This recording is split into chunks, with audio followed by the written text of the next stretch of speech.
to the Perth Blue Baggers pod. As always, my name is Louis, your host. And I'm Marty on special comments. So today we'll be reviewing our round 17 loss to Collingwood and previewing our round 18 clash with Brisbane. So let's get straight into it. Obviously, very disappointing once again. It's banking up on those disappointments, and that we wanted a response, didn't really get one, did we? Yeah, well, I guess it's been a very disappointing season, and what we saw again on the weekend was another really disappointing result. I think all of us were hoping that the team would show something against the old enemy, you know, our biggest rival, that we'd get up. Look, in the first quarter, you know, there was a bit of fight there, but really the second and third quarters, look, the third quarter was just appalling, really. Yeah. 8 goals to 2, just the effort wasn't there, and that's why Voss said it was effing deplorable. I think that was his words, and that's pretty spot on, and in the third quarter in particular. He said we let our club down. Yeah, well, I think, you know, they're really strong words for him to use about his own team, and I think that's where we're sort of getting to with in a number of the recent matches. All we expect is that they're competitive. Yeah. We know that a team like Collingwood is probably the best team in the league at the moment. We expect that, you know, we know that we probably won't get over the line, but I expect 100% effort. In that third quarter, there was just a complete lack of effort, really. And second quarter wasn't much better. Look, I thought we probably had the better of the last, and the first quarter was pretty even. But you can't play, you know, 1.5 quarters of football. Yeah. You've got to play 4 quarters. And last couple of matches, we played a fourth quarter when we've already been down by so many goals it didn't matter. The other thing that sort of really struck me is the gulf between the teams. In the earlier match, round 4, yes, they won, but it was a fairly close match.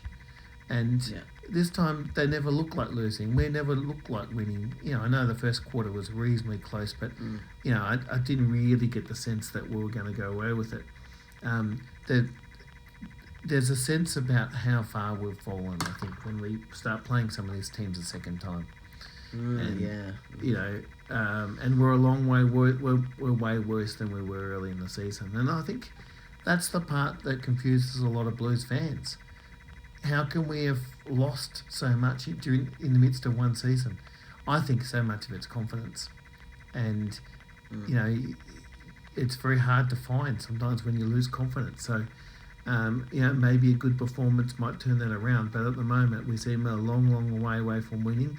Certainly a long way from winning against a quality team. And the gulf between the teams was pretty significant. Yeah. Bit of match analysis. We won the clearance count, each of the clearance counts. We actually won plenty of the ball. So, look, we know how to win the footy. But just what we do with it is really disappointing. And again, we were just awful going inside 50. There was a lot of footage sort of shown by the pundits and whatever else of just bombing it in when we had other good options. And I don't know if it's because we're panicking, you know. Charlie was being selfish a few times. TDK was leading, kind of brushed past him. We're not using our teammates. Yeah. The teammates were leading, they were in space. There was a number of them. There was one with Zach Williams, who actually had a pretty good game, but he streamed through the centre. He had about 3 guys out to his right. He could have passed to him, so he bombed it long to about 1-on-3. And lo and behold, the ball rebounded. Our turnovers, again, were really disappointing. We just turned the ball over consistently, which led to their kicking goals against us. That's been the story of the season in many respects. You know, you can win the footy, but if you're not using it well, and too many of our senior players are not using the ball well.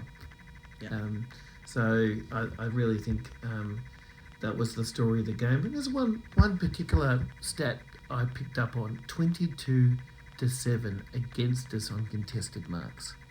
Yeah.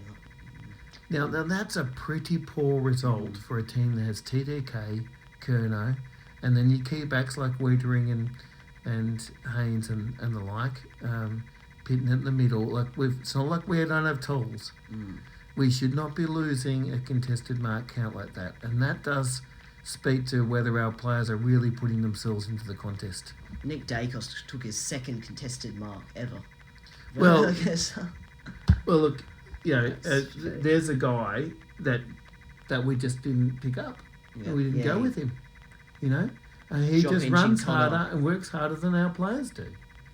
And that's embarrassed me to say that about a Collingwood player. But, you only got to look at the stats. The stats tell the story in itself. Really, he was just well ahead of us, 36 touches. He just dominated. It's just embarrassing because you go into a game knowing that he's probably their best player, and wouldn't you have a plan for him? Yeah. But I don't think we've really had a plan for negating the impact of any of the midfielders much this season. Most of them have done what they're pleased. I was hoping with Tim Cotter coming back because he'd missed the first half of the season, that him coming back might have changed that, but they haven't used him well enough. Well, I really think he needs to be used as a stopper against their best players, and that will bring him to the football. But we haven't seen him used effectively in that role. So look, it was a very disappointing result overall. We were certainly outplayed most of that game. Yeah. Most of that game. So, it's hard to take much else out of it, really. Yeah, deplorable. Well, let's get into some of the votes. Look, another hard game. Look, there's not. Look, he did turn the ball over at times, but you got to say Zach Williams was pretty lively. Yeah. He is probably our liveliest player on the ground. This is a guy that got subbed out. Was it 3/4 time? I can't remember exactly when he... Yeah, he played 64% time on ground. He was one of the lowest. I think it was about third or fourth lowest in terms of game time. But he kicked 3 goals. He had 4 clearances. 19 disposals.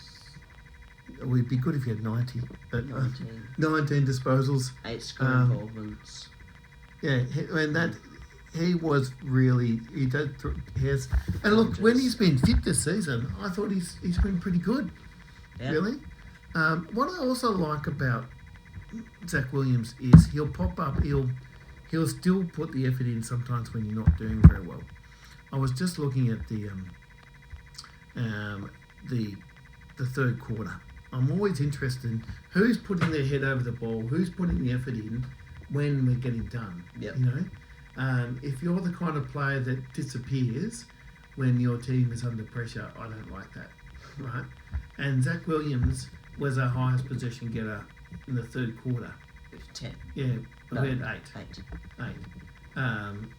So, and I think he was still pretty lively, still pretty energetic. He kicked a goal, one of our 2 goals that quarter. Zach Williams for mine. Second most metres gained after Cowan, I think, for Carlton. Yeah, so Zach Williams, 5 votes for me. Lucky Cowan, I gave him 4. I thought he was pretty good. Yeah. He was lively. He was the mid. I'm pleased he had a pretty good game because he hasn't had a great season. He's been injured for much of it, and then he's sort of been in and out of the team a bit and whatever. I think he's someone that's shown a lot of promise previously. He got the contract extension, which is really good news for him during the week. And I thought he was one of our better players. Most minutes gained, lively amongst the actions for most of the game. So I can't fault him too much, really. Mm-hmm. I thought Matt Carroll was pretty good. Yeah. He does lots of little things well. I think that's the effort that he puts in. Some of our more senior players could learn a bit from that. So he's pretty good. Ollie Hollins, I gave 2 votes to. 6 tackles. I think is one of our higher possession getters. I think 24 possession getters, which for Ollie is pretty good. I thought he ran hard. He tackled hard. He puts lots of defensive pressure. The 2-way running we need more of that from other players. Yeah. So him, look, I found it really hard with the last one. Look, I thought, I don't know if he had a great game, but I thought Haynes was okay. I thought he was reasonable in defence. So I'm going to give him the one vote. I'm not giving the highest position getters, because even though they got lots of not lots, but some more positions, I didn't feel they had a big impact. So they were my 5, 4, 3, 2, 1. There you go. And underrated? Oh, underrated. Well, this one, I thought I'd give Pitnet. Okay. The reason is TDK. There's been written about it. TDK had a pretty poor game, and he's fallen off in his form a little bit of late. And I thought Pitnet is. He was okay today. Yes. He's worked hard. 17 disposals, pretty good for him. It's not bad for Pitnet. Laid 4 tackles, which is more than most of his teammates. True. You don't think of that when you think of Pitnet. I think he did pretty well on the hit-outs, which you expect because he spent most of the time in the ruck. Most hit-outs in the 33. in the game.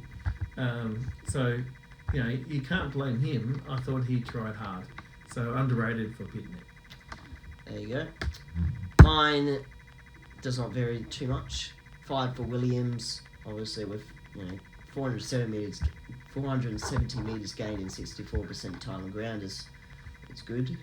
6 ground balls, 4 clearances, 5 inside 50s, as well as the other stats we mentioned earlier. Then I did Cowan for 4 votes, 3 for Ollie Hollins, 2 for Cripps. Obviously, all of the midfielders didn't really give Collingwood players accountability. That's the problem. But I needed to find someone to give the votes to, and 1 for Carroll. Probably should have swapped the 2 around, but Carroll with 1 vote there. And let's get into his stats actually. 11 disposals at 82% disposal efficiency, 4 intercepts, 15 pressure acts, 3 rebound 50s, and 5 1%ers. Any other notable players? So, what do you think of Chera? Chera got plenty of disposals, but defensive. I think people have talked about his defensive work. He needs to run backwards as well as forwards. He needs to be picking up his man. And he wasn't alone, but I think that was generally, I felt, a problem with our midfielders.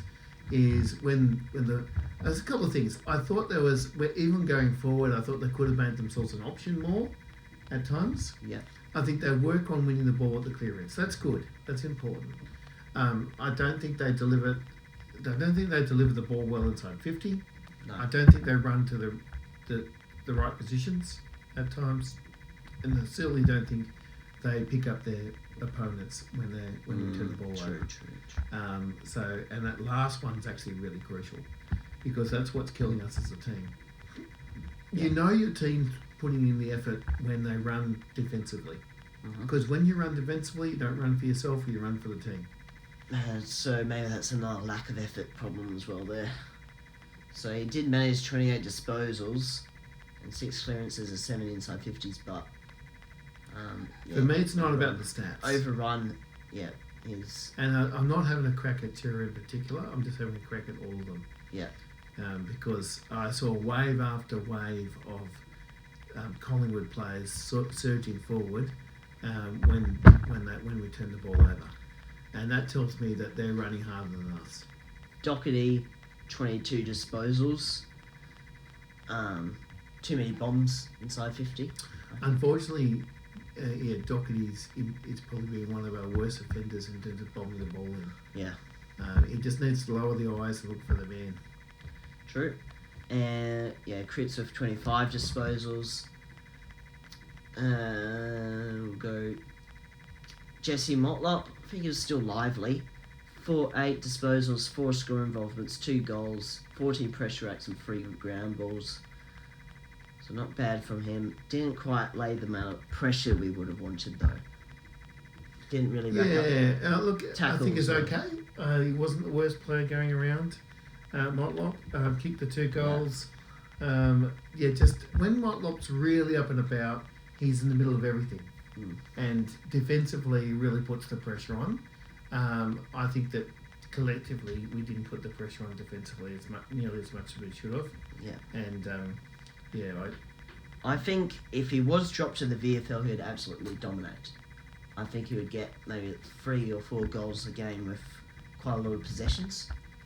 But, it's just, I feel like at the moment you need a level between AFL and VFL. Like, so many of these players need that.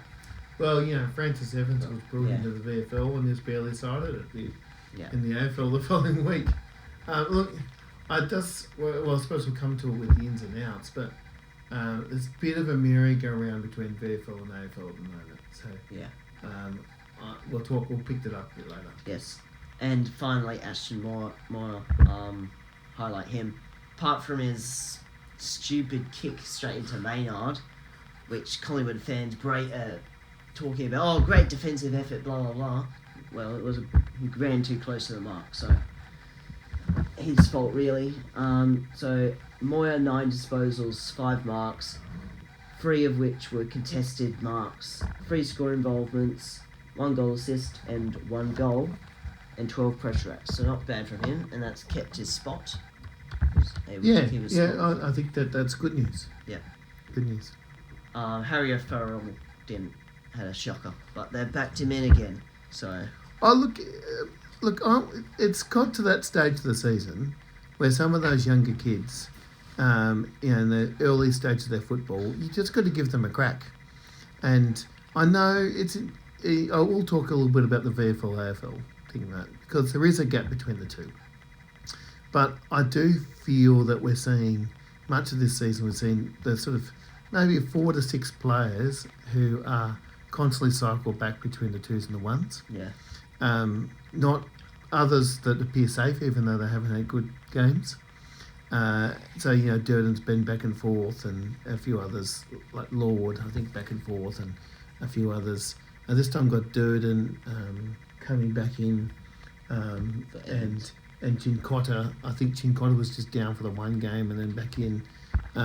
I would like to see someone like Ben Camporelli get a game. Yeah.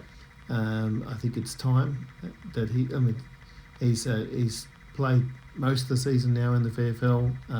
Pretty consistently up there amongst them. Always getting 20 plus disposals with plenty of clearances, tackles, tested possessions.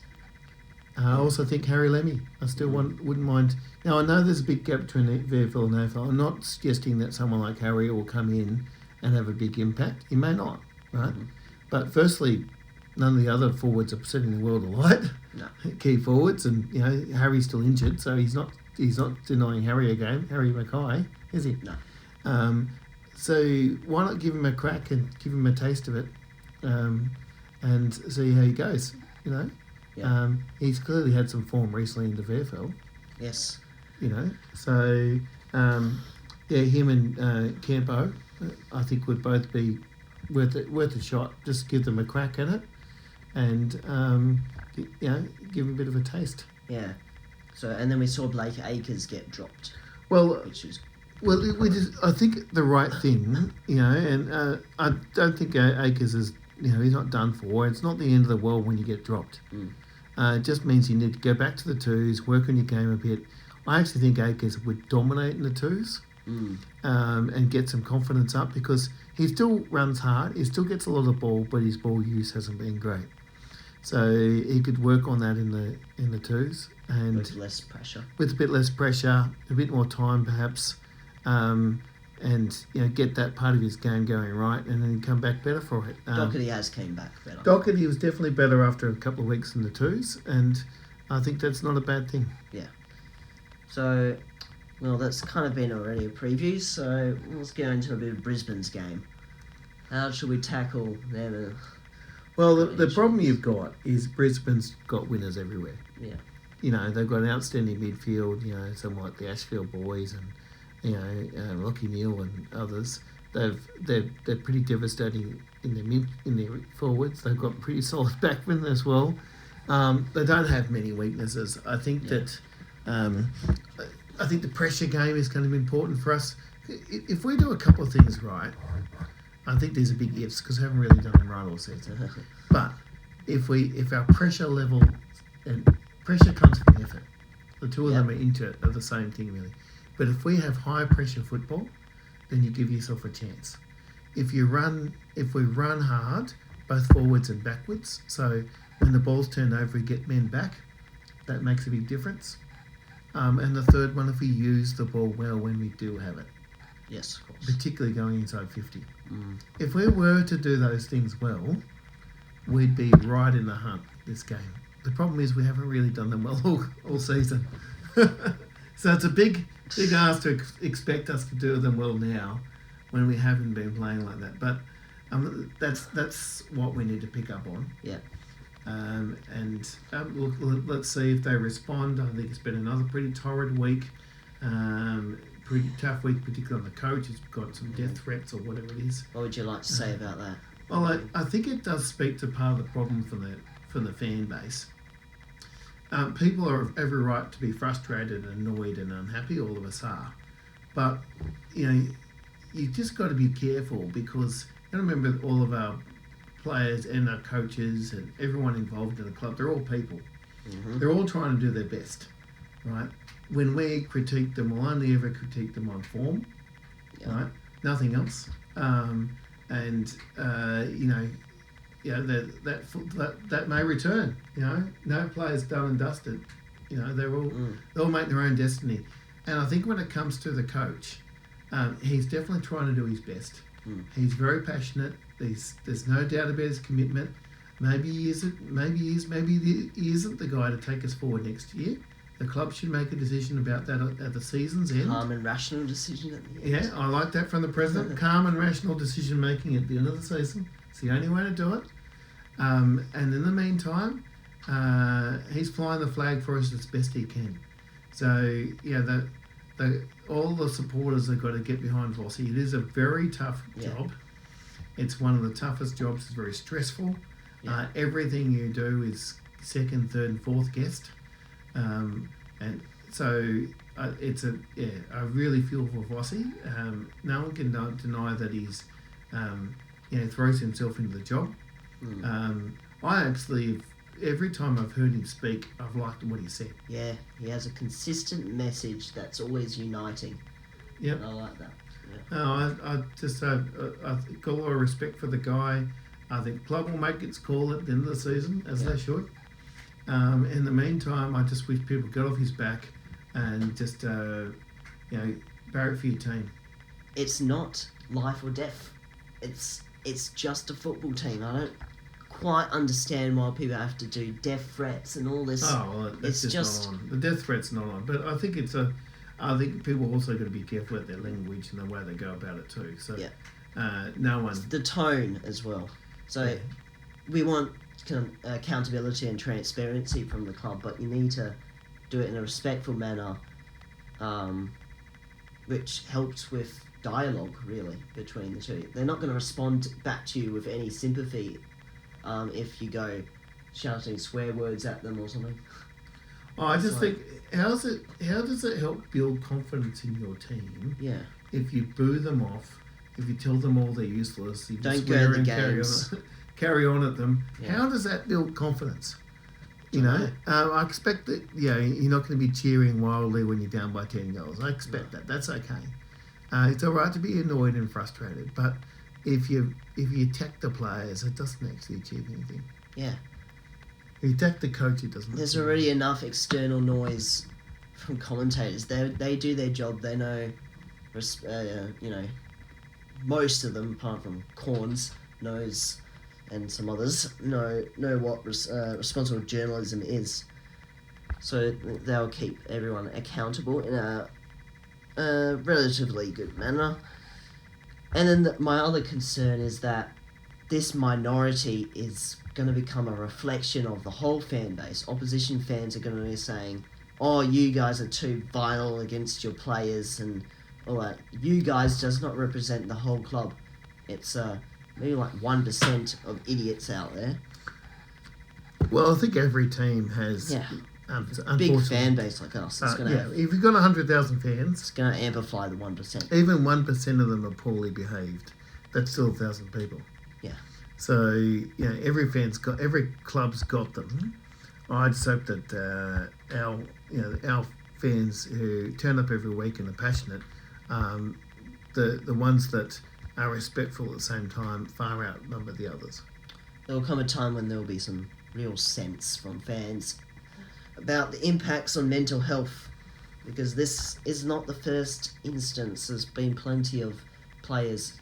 Willie Rioli copped some of this earlier on in the season. No, it's not okay. And we know there's been plenty of documented cases about players and their mental health. I don't think personal attacks are probably going to help that. Yeah, so that's a constructive conversation there, I'd say. That's our 2 cents worth. Yes. Well, big name players to look out for from Brisbane.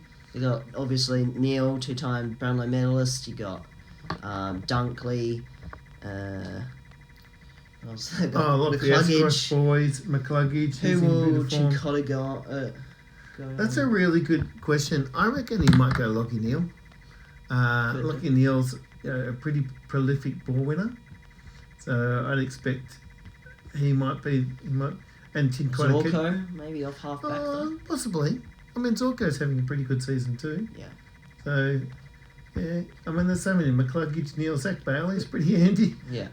Like I said, Ashcroft, Zorko. Who's their young forward that's kicking quite a few goals? What's his name? Yeah. It is Evans or something. That's just we're Colton fans, really. Yeah, you got Callum Archie, who was a good player. Zach Bailey also. Zach Bailey kicked 5 last week. Charlie Cameron as well. Yeah. So he's in pretty good form. It's not there. Loman also. Morris. That doesn't ring a bell. Harris Andrews as a key defender is very good. Up there with Wheaters. It's one of the best. I reckon go to round 18. You can look at how they're doing over there. Yeah, it was Morris. Logan Morris. Logan Morris. Yes. What's he look like? Yes, Logan Morris, that's him. Yeah. So, watch out for him. But we got Wheaters who can drive him, so. I think we miss... Every time Silvani misses, I think that costs us. Yeah. Because, he's pretty reliable. Already in the course of the season, he's become pretty instrumental down there. Of course, Weddering's a very exceptionally good player, but we miss Silvani when he doesn't play. Yeah. Well, that will do us tonight. This will come to you probably either tonight or game day. Sorry for being so late. We were on holiday, and I was struck by the flu, so couldn't quite, get the sentences strung together well.